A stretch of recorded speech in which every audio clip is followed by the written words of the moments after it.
everyone, and welcome back to my channel. Today I wanted to do my July wrap-up. It's an interesting month. I started off really strong because I made the decision to read nonfiction, which I made the realization that I hadn't read any nonfiction yet this year. And my reading year is it's a bit jumbled. I would say it's a little bit all over the place.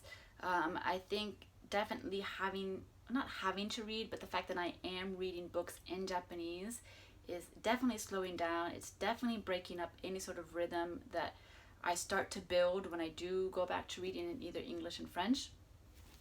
But also just the fiction I'm reading hasn't really been super inspiring. So instead of trying to read fiction, I made the decision to read nonfiction, and that worked really well because I devoured the books that I read. Now, I still have only read 2 books this month because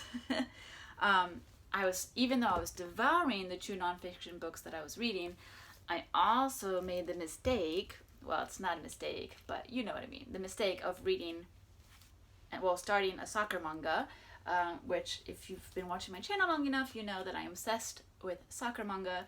And so once I start reading this, that's all I'm gonna read. Basically, any attempt at reading anything else just goes away. Yeah, because of that, I spent the latter portion of the month reading manga instead of reading books. But I loved the 2 books that I read, so I'm going to introduce those to you. So the first one I read is Under the Banner of Heaven, A Story of Violent Faith by Jon Krakauer, which I read in Tooth and Air, his personal account of the Everest disaster, Mount Everest disaster. I read that, I believe, 2 or 3 years ago. Absolutely loved that. That book was amazing. And Jon Krakauer's writing is absolutely perfection. And despite the criticisms against him, which tend to be the people who might be offended by the things he says because it's about them, despite those criticism, I do think that he tries to report on things in good faith and within his ability. So I really absolutely love his work, and I was super excited to read something else by him. And so I was really interested. It was this paragraph right here on the front cover that made me want to read this. So, on July 24th, 1984, a woman and her infant daughter were murdered by 2 brothers who believed they were ordered to kill by God. The roots of their crime lie deep in the history of an American religion practiced by millions. And so that just really intrigued me because, again, if you've been watching my videos, or have I even said that in this video yet? I just recorded another video where I said that a few times, where, again, if you watched my channel. But yes, if you watch my channel, I have mentioned a few times that I am very much anti-organized religion. I don't mind if people are religious. I totally understand the fact that people feel like the world as we know it doesn't really make sense without attaching something mystical to it. I totally understand that. I totally understand the need to have something to try and explain our world. And I'm not against that at all, but I am very much against organized religion, because for me, organized religion is just a lesson in hypocrisy. I'm telling you, that's how I feel. And so this book really interested me because it's true, the idea that someone who is supposedly religious, where religion tells you not to murder other people, and yet these people use God as an excuse to murder someone else, for me that screams, again, hypocrisy. So yeah, that really intrigued me in this book, and this book I could not put it down. But the thing that was interesting about this book for me the most isn't the story about the 2 brothers who killed this woman. Because the thing is that even though obviously this book is technically about that, in reality, the book just uses that anecdote, uses that story to anchor the story, the real story about basically Mormonism and anchoring that to present day. So it's a true crime story, part of this nonfiction that allows John Krakauer to explore the history of the religion that these two brothers were involved in and use that to connect it to present day. And yes, this book is about, and I have to make sure I don't use the wrong words, it's about Mormon fundamentalism, and specifically, and so he oh gosh, this is very hard to explain, and there's so much I want to talk about. I mean, someday I'm gonna have to learn how to talk about nonfiction and describe all the points I want to do without going into like a 30-minute session, or just have individual videos about nonfiction books. But I didn't do really well with that when I read another nonfiction book about Burma, and so I haven't tried it. But the thing is that Krakauer, he basically goes into the history of Mormonism, how it was created, where it came from, and how it changed and branched out from its original ideas and its original creation. Oh gosh, there's so much to talk about. And I actually I made a lot of notes as I was reading this book, because it's just there's too much to go through. There really is just too much to go through. So you have basically this history of how their leader, or the creative of Mormonism, gosh, was it John Smith or Jason Smith? But their leader Smith, who created this Mormonism, and it goes through his travels from, so basically travels, basically moving, where's the map? So moving Mormonism from one part of the United States, so it started off in Illinois, and how Mormonism went across the United States, and it ended up in Utah to create basically this huge community of Mormon people in Utah as we know today. And then along the way, it shows how, how Mormonism was created, but also how it branched out into different versions of Mormonism. So you have the main Mormon church, the main Mormon establishment. Then you have the fundamentalist Mormons. Then you have the groups that just branch out from that, because basically within it all, you have basically two versions of Mormonism. You have the Mormonism that doesn't believe in polygamy, and then you have the Mormonism, the fundamentalist Mormonism, that does believe in polygamy.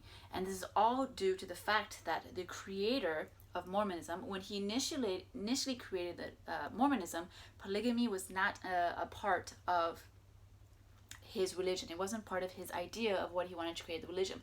But as he got older, and as he started getting a little bit, well, let's say what it is, as he started to get a little crazy, he changed his shift to believe that Mormons, on the contrary, are meant to be polygamous. Men are meant to be polygamous. They're meant to have multiple wives, and they're meant to create as many children as possible.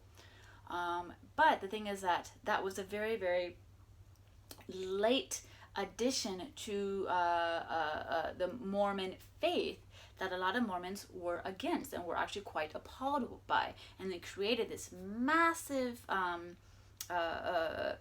point of tension within the Mormon community, where these fundamentalist group branched out, created their own sect that definitely follows polygamy.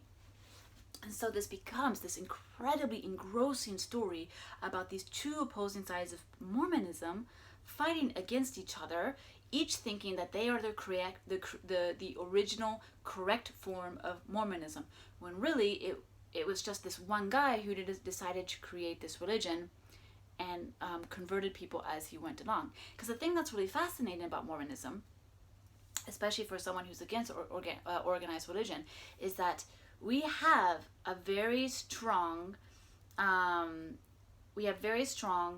evidence that shows the creation of this religion, because it's a very, very recent religion. And typically you don't have that. You don't, usually when it comes to creation of religions, it's all based on this like oral tradition, and like tradition that was based on, and everything is sort of like built off of myth and things that really, really just could not happen. And here you actually have the real history of a real person who lived. We know he lived, we know he existed, and we know he created this religion. So that makes it super, super fascinating, because it gives you a glimpse, an idea of how all the other religions were probably created, not based on supernatural events, not based on myth, but based on just a single man who was able to convert a lot of people. And basically, I'm going to say it, to manipulate a bunch of people. Whew, gosh, I'm going to maybe lose a lot of subscribers, but that's fine.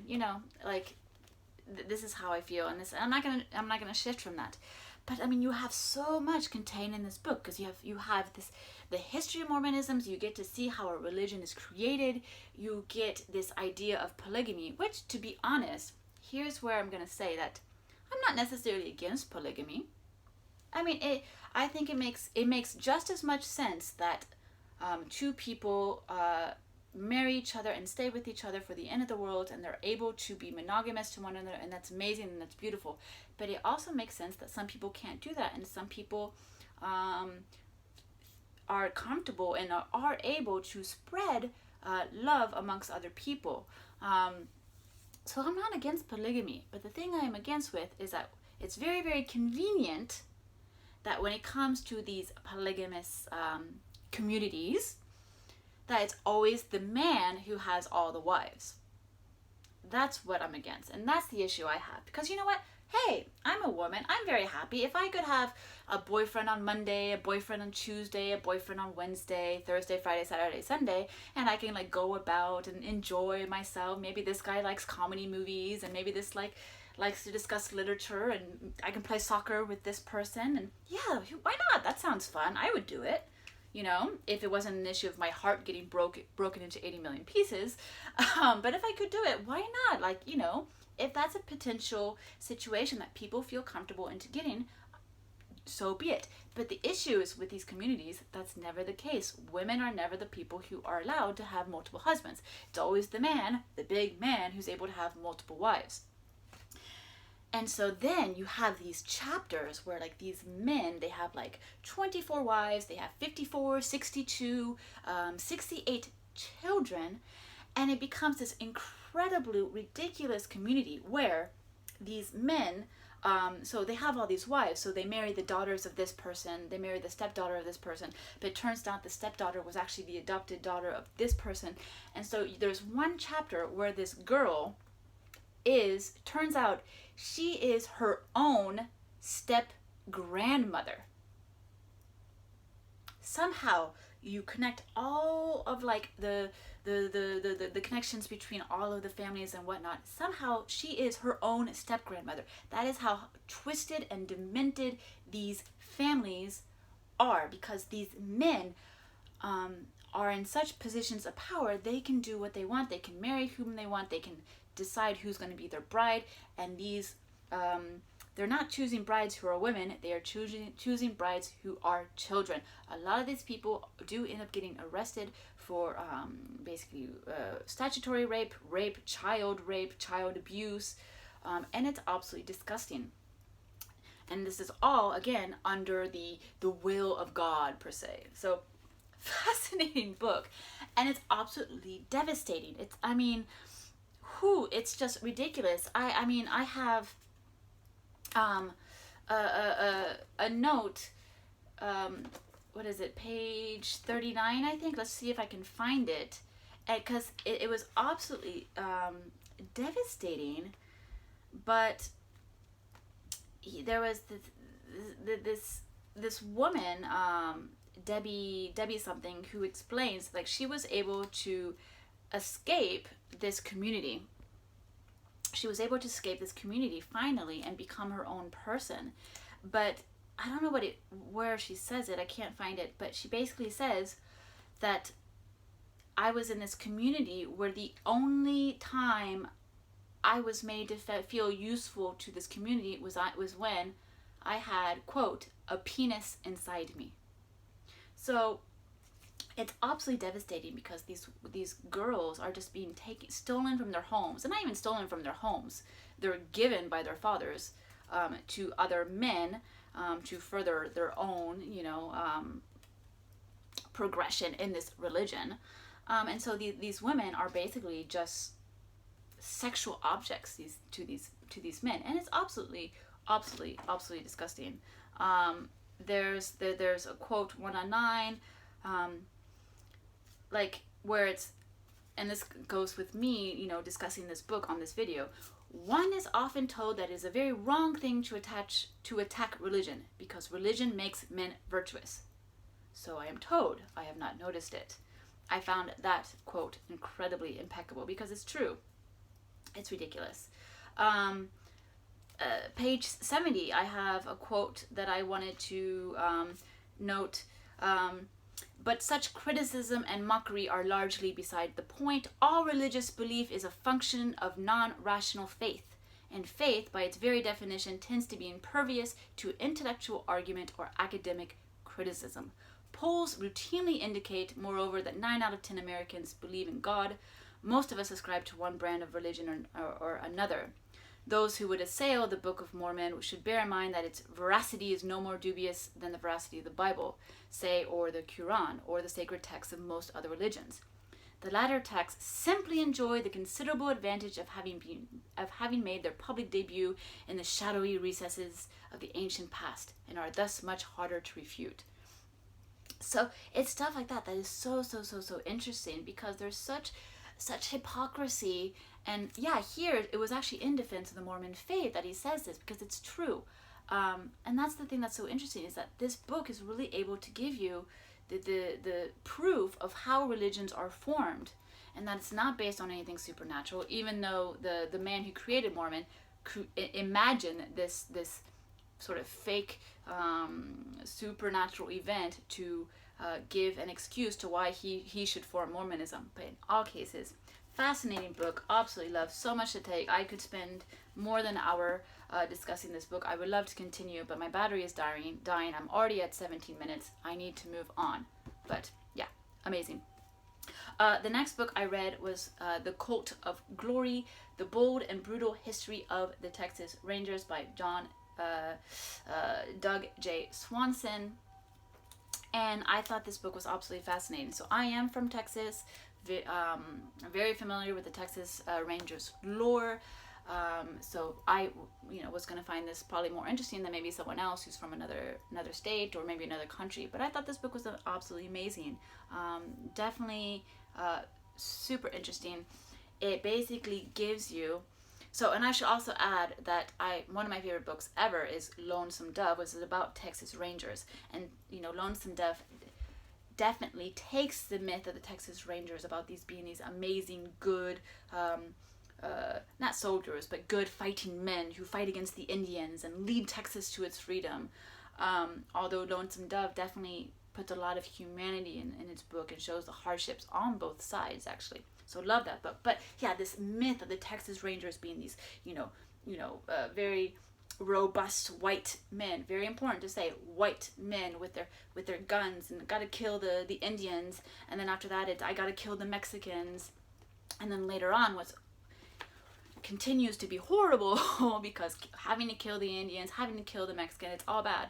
But then they keep on going. Have to kill the black men. Have to kill the Tejanos. Can't let the black men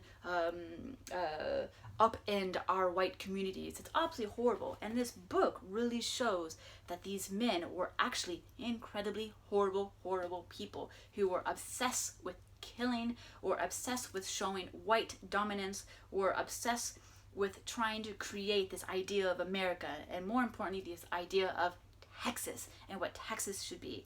And it's amazing the widespread, basically, what's the word I'm looking for, the influence that the Texas Rangers had on Texas, the government, the number of cities in Texas that I never even realized, the number of cities, the number of counties in Texas that get their names from Texas Rangers. I never knew that. I had no idea. I've heard these city names, county names all my life, And I didn't know they came from Texas Rangers. But of course, when you go into the history of these cities and these counties, and you go to the Museum of Texas Rangers, again, you get the robust white man who protected these cities from the evil Indians and the evil Mexicans, and the evil black men. Can't forget the evil black men here to upend our white communities. Again, have to repeat that many times, because that's what these Texas Rangers are all about. They really believed they are the pride of Texas, the pride of white Texas, to defend white Texas propriety and property. Incredibly fascinating. So yeah, it shows hypocrisy, and it has tinges of humor every once in a while that is just really just drives the horrific nature of these people. Let's see if I can find here. So the Rangers widen their sweep of the countryside in pursuit of bandits, or suspected bandits, or men who might possibly become bandits if allowed to keep breathing. And that basically is the philosophy of the Texas Ranger, because it's true. It's, shoot on sight, ask questions later. That very, very famous quote. I don't know where that's from. Is that from a movie? I have no idea. But really, shoot on sight, ask questions later. Are these Mexicans? Do they look Mexican? Let's shoot them, because they're probably bad people. Do those Indians, are they friendly Indians or bad Indians? Doesn't matter. And any Indian is a bad Indian. Let's shoot them all. That black man, is he trying to do something good? Doesn't matter. That doesn't exist. A black man can't do good. Let's kick them out and pressure them out of the community. So absolutely horrible. Now, when I bought this book, I did say, when I did my book haul, I did say I would probably be less interested in the aspect where it shows Texas Rangers, how they are in close to present day. Even though a lot of the Texas Rangers mentioned, a lot of it, the latter half of the book focuses on 1950s Texas Rangers. So basically all the time when, segregation was an issue, where we were talking about, civil rights, oppression of blacks by white communities, etc. So we discussed about that. And a lot of these men died in the late 1990s, early 2000s. And so we don't really go past that in terms of history. But that part, I'm only less interested in it, not because it's not just as important. It is important. The only reason I was less interested in it was because I'm very familiar with that history, and it was the history from when Texas is, before Texas becomes Texas, as we create Texas, and the development of Texas. That's the part that I found personally most fascinating, just because I'm not, even though I know the history of Texas, obviously I know the history of white Texas and the glory of Texas and the victorious battles and how we defeated the Indians to become Texas, that's what I'm familiar with. And this book was able to clarify the atrocities behind a lot of the major events that happened in Texas. So that part was really fascinating. Again, the last part about current, still current very big issues, but mostly 1950s, 1960s Texas, a little bit less interesting. And I think even the author himself, he kind of fast forwarded that part. I think with, again, with the sort of idea that maybe more people are familiar with this part, and they're not as blind to the idea that these people were really bad, because obviously white men trying to push black people out of the white community at this point, although a lot of people still don't seem to understand that in present day. I think for those of us who are rational, we do understand, yeah, very, very bad, stupid, these people are just ridiculous. So in any case, this was super, super interesting. Really, really love this. I think definitely, I mean, if you're a Texas person, you're going to love this even more, but I think even someone who's not from the area could get a lot out of this, because yeah, it does, it does, what's the word, it does, when you break down a wall and it kind of just falls apart, it does that action to the history of Texas and Texas Rangers. So super, super fascinating.